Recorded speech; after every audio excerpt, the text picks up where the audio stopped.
Hi, this is Fish on a Heater with Tournament Takeaway, the show where the host really needs a haircut. It might not look short to you guys, but it might not look long to you guys, but I just keep seeing myself in this video and going like, get out of the way. Look at this. Hi, I'm Fish on a Heater.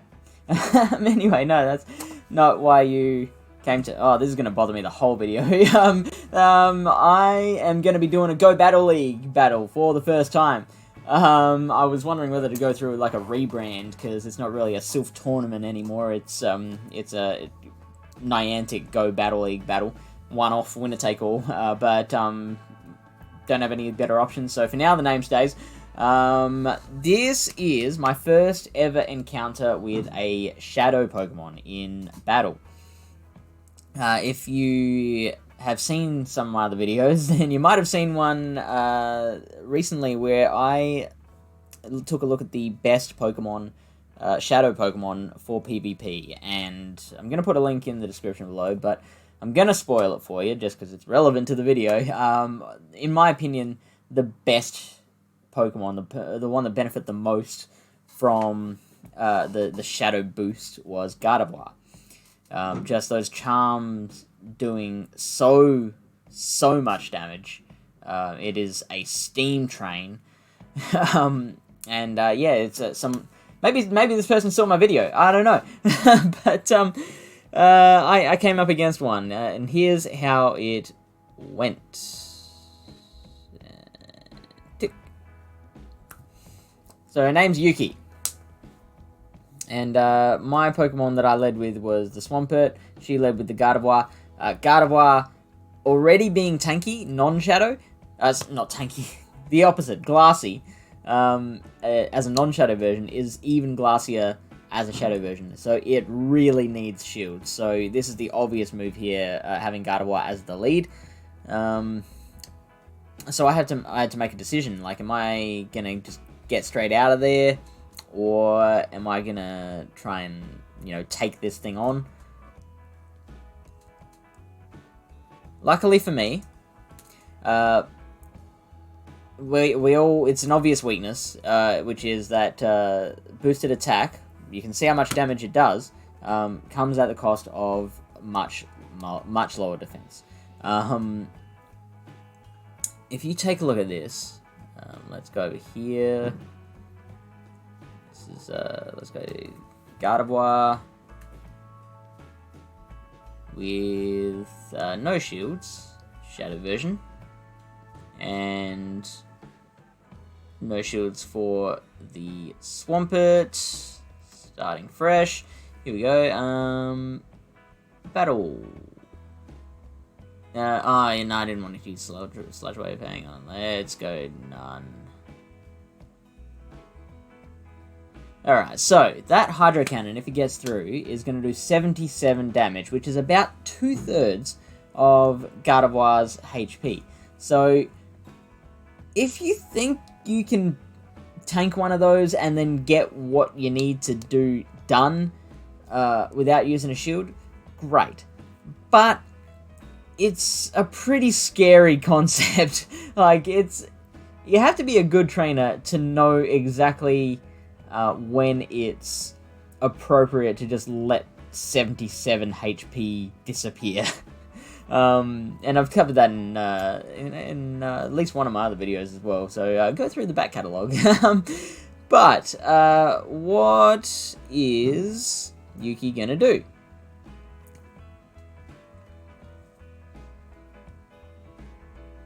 I'm gonna protect it. So I thought, okay, now that I've burned a shield, I'll get out of there.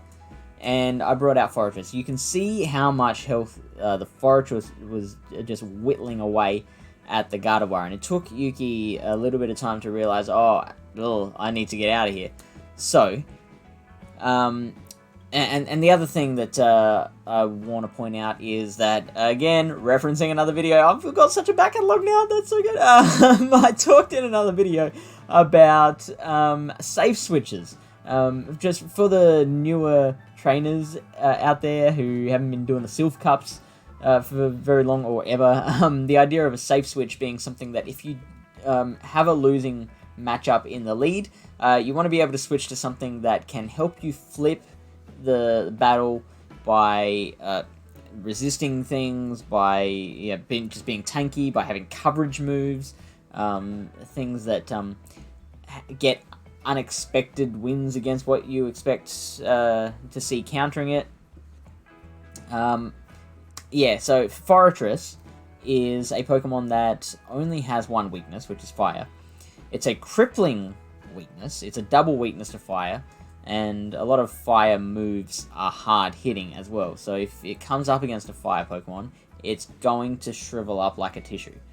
But failing that, it is a fairly safe option to bring in. It resists so much. And I hadn't been seeing much fire in... Pause again. I hadn't been seeing much fire in trainer battles at all. Let alone Great League. Let alone Go Battle League Great League. It's just not... It's a very underrepresented type. So I felt that Fortress was a pretty safe option here. And her best idea to counter that was Azumarill, which most Azumarils I see have Ice Beam and Play Rough, which are both resisted by Fortress. If Azumarill goes up against anything Steel, it's got to have Hydro Pump to not hit it for resisted damage. But then you're dropping a whole bunch of other matchups, so it's a trade-off there. So I'm hitting it with a Heavy Slam, which unfortunately isn't doing that much damage. But then this Play Rough here doesn't do much either. Does even less. I managed to get to a second Heavy Slam. And then let's count 1, 2, 3 bubbles, right? There we go. I get farmed down with Bubble by the Azumarill, and I'm faced with, in my opinion, the most important moment of the match. I have to decide what to bring out against the Azumarill to finish it off. Now, the obvious answer there would seem to be Swampert, because especially with that Sludge Wave, it's Sludge Wave going to be super effective. But for a start, I don't need Sludge Wave in this situation, because that Azumarill's health is so low that a Hydro Cannon will do it. So that's one less Mud Shot that I need, and slightly less time that it takes to build that up. Secondly, because Azumarill's got one shield left, right? If Yuki opts to use that shield to protect my Swampert, to protect the Azumarill and take more damage out of the Swampert, that's leaving me in a pretty dire situation, because it's going to take a lot of my Swampert's remaining HP out with bubbles, right? I am going to get to the Azumarill first, but I'm going to feint the Azumarill first, but what happens then is that I know she's still got the Shadow Gardevoir in the back with its roided up charm damage, and all I've got to take it on is an Altaria and a fifth of a Swampert. And that's not really a very desirable situation to be in. So for me, in my opinion, the obvious answer to bring out here was the Altaria, and then try and save up the Swampert for whatever, the Gardevoir and whatever else Yuki might have had in the back. I needed to keep as much health on that Swampert as possible. I've got 2 shields, which is a big factor in this decision.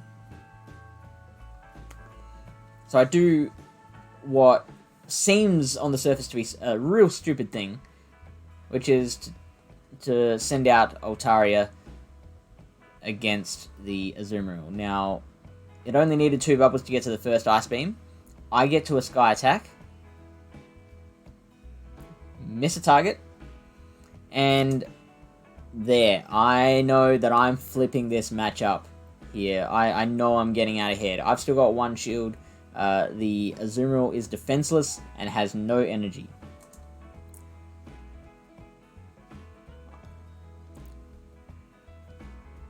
Sorry, now it has no energy. Okay, I keep doing this. Like, I keep watching it and, yeah, like, taking my notes, and I keep forgetting that I do use the second shield on the, Altaria. But then after I use the second shield, and the Azumarill actually has no energy left, that's when I bring out my Swampert. The Swampert can then take it out with Mud Shots, build up energy, and I've got, you might have seen I had enough energy saved up for a Hydro Cannon there. I don't know what Yuki might have in the back. If it's a grass Pokemon, I'm pretty screwed. If Yuki had sent out a grass Pokemon, then I would have to try and go for a Sludge Wave, which may or may not take the grass Pokemon out, depending on if it's got a poison subtyping. I also have no energy at that point. If it doesn't take out the grass Pokemon, then my Swampert's just done. But and anything else that she might have had, Hydro Cannon is gonna hit pretty hard. So you can see my finger kind of moving towards the Hydro Cannon here, thinking that I'm gonna take the risk and fire off the Hydro Cannon, and it worked.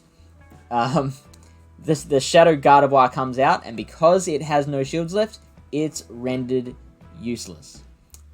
I managed to fire off the Hydro Cannon, didn't lose any of the Swampert's HP. Altaria can now run free in the paddock, because it doesn't have to fear that terrible shadowy witch. And this made me laugh. My opponent had a Fortress in the back as well. And you can see how much that Hydro Cannon does. Like, I managed to get to another Hydro Cannon as well. It's just, Swampert is just so hard hitting, so fast.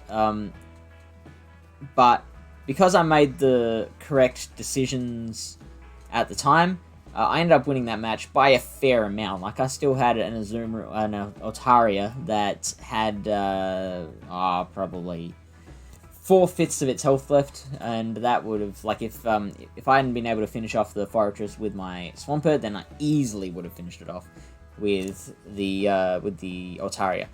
So that is a really interesting lesson in decision making.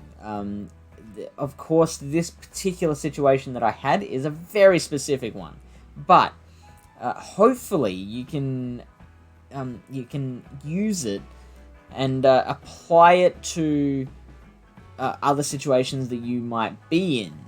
Just thinking ahead at what else you know they've got and what you need for that situation.